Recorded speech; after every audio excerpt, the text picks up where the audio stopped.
अपरा एकादशी अजला और अपरा दो नामों से जानी जाती है। इस दिन भगवान त्रिविक्रम की पूजा का विधान है। अपरा एकादशी का एक अर्थ यह है कि इस एकादशी का पुण्य अपार है। इस दिन व्रत करने से कीर्ति, पुण्य और धन की वृद्धि होती है। वहीं मनुष्य को ब्रह्मा हत्या, परनिंदा और प्रेत योनि जैसे पापों से मुक्ति मिल जाती है। इस दिन तुलसी, चंदन, कपूर, गंगा जल से भगवान विष्णु की पूजा करनी चाहिए। हिंदू धर्म में एकादशी व्रत को बेहद महत्वपूर्ण माना जाता है। यह दिन भगवान विष्णु को समर्पित है। हर माह में 2 बार एकादशी का व्रत रखा जाता है, एक कृष्ण और दूसरा शुक्ल पक्ष में। ऐसे ही ज्येष्ठ माह में आने वाली एकादशी को अपरा एकादशी के नाम से जाना जाता है। मान्यता है कि अपरा एकादशी का व्रत रखने से व्यक्ति को अपार धन की प्राप्ति होती है। तो आइए जानते हैं कि इस बार अपरा एकादशी का व्रत कब रखा जाएगा और पूजा के लिए शुभ मुहूर्त क्या रहेगा। कब है अपरा एकादशी 2025? पंचांग के अनुसार इस साल ज्येष्ठ माह के कृष्ण पक्ष की एकादशी तिथि 22 मई की रात 1:12 पर शुरू हो रही है और इस तिथि का समापन 23 मई की रात 10:29 पर हो जाएगा। इसलिए 23 मई शुक्रवार के दिन ही अपरा एकादशी का व्रत रखा जाएगा।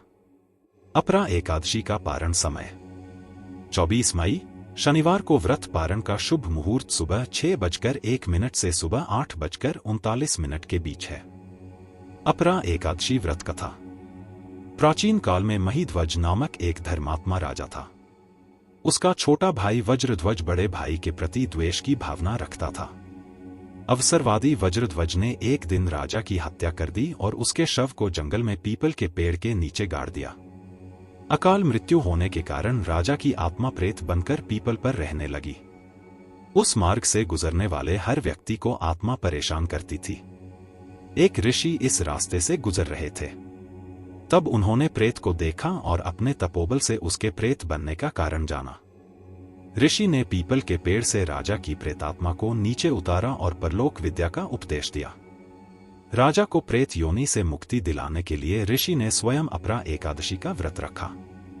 द्वादशी के दिन व्रत पूरा होने पर इसका पुण्य प्रेत को दे दिया। व्रत के प्रभाव से राजा की आत्मा प्रेत्योनि से मुक्त हो गई और वह स्वर्ग चला गया। इस विधि से करें भगवान विष्णु को प्रसन्न। अपरा एकादशी के दिन सुबह उठकर स्नान करने के बाद भगवान विष्णु का ध्यान करके व्रत का संकल्प लिया जाता है। इसके बाद अपरा एकादशी का व्रत शुरू होता है। इस दिन भगवान विष्णु के प्रिय रंग के कपड़े यानी पीले रंग के कपड़े पहने जा सकते हैं। अपरा एकादशी पर श्रीहरि की पूजा करने के लिए चौकी पर पीले रंग का वस्त्र बिछाकर विष्णु भगवान की प्रतिमा को उस पर सजाएं। इसके बाद दीप जलाएं, फल, अक्षत, फल, तुलसी और मेवा वगैरह अर्पित करें। आरती करें, मंत्रों का जाप करें और पूजा का समापन करें। भगवान विष्णु के मंत्र। नमो भगवते वासुदेवाय। अपरा एकादशी व्रत का महत्व। पुराणों में अपरा एकादशी का बड़ा महत्व बताया गया है। धार्मिक मान्यता के अनुसार जो फल गंगा तट पर पितरों को पिंडदान करने से प्राप्त होता है, वही अपरा एकादशी का व्रत करने से प्राप्त होता है। जो फल कुंभ में केदारनाथ के दर्शन या बद्रीनाथ के दर्शन, सूर्य ग्रहण में स्वर्ण दान करने से फल मिलता है, वही फल अपरा एकादशी के व्रत के प्रभाव से मिलता है।